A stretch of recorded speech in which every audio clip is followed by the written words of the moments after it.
Hello everyone, my name is Madison Mering, and in this presentation I will aim to cover the book Everything in Its Path by Kai Erikson. So the book was published in 1976, and it goes into detail on the devastating effects of the Buffalo Creek flood that occurred on February 26, 1972.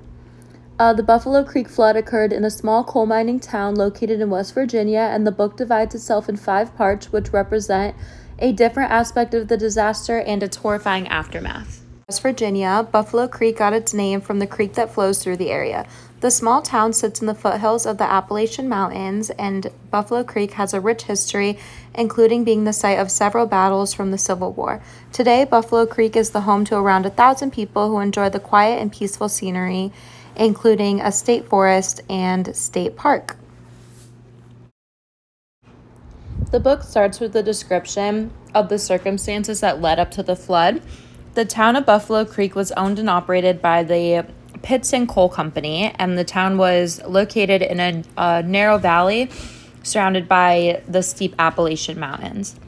The company was dumping mining waste and debris into the local streams on the mountainsides, including the Buffalo Creek, which had become clogged from all of the coal waste. On the day of the disaster, a heavy rainstorm caused the dam holding back the creek to break, and this resulted in a ton of water and debris sweeping through the town. It covers details about the immediate aftermath of the flood. Kai Erikson describes the chaos and confusion that residents had as they tried to flee to safety, and rescue workers attempted to find and save survivors. The death toll was high, and many people lost everything they owned. The impact of the flood on the community was devastating, and people struggled to come to terms with what had happened to them. The author also describes various ways in which people coped with the trauma and how some were able to find a sense of meaning in what had happened, while others struggled with depression, anxiety, and PTSD.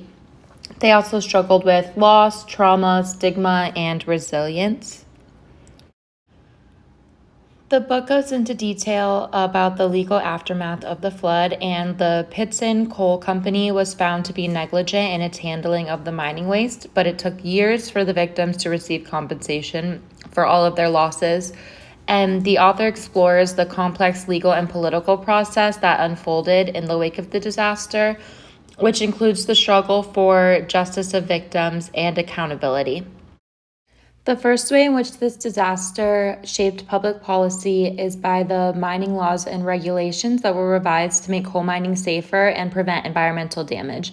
The 1977 Surface Mining Control and Reclamation Act was enacted, which required mining companies to reclaim land after mining operations were complete, and ensuring that mines were constructed and operated in a manner that did not threaten public safety. The floodplain management regulations were strengthened to ensure that communities were adequately prepared and protected from catastrophic floods. The Buffalo Creek flood highlighted the need for better land use planning and stricter building codes to prevent the construction of homes and businesses in high-risk areas. Next, the emergency response protocols were developed to ensure that communities could respond quickly and effectively to disasters. The Buffalo Creek disaster led to the creation of the FEMA to coordinate disaster response and recovery efforts.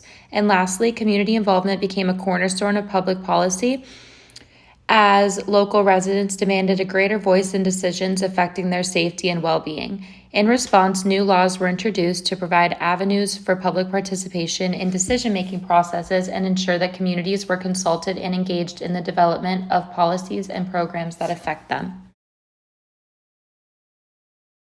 Some of the strength of this book is that it is well researched with a detailed analysis of the flood, and it also explores the wider context of environmental and societal ideas.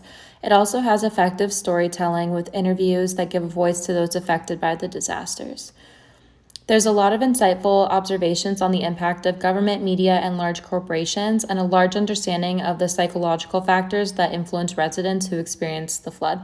Some weaknesses is that it is research heavy, so it's sometimes hard for readers to digest all of the information, as well as the book is not as uplifting as other books in this context.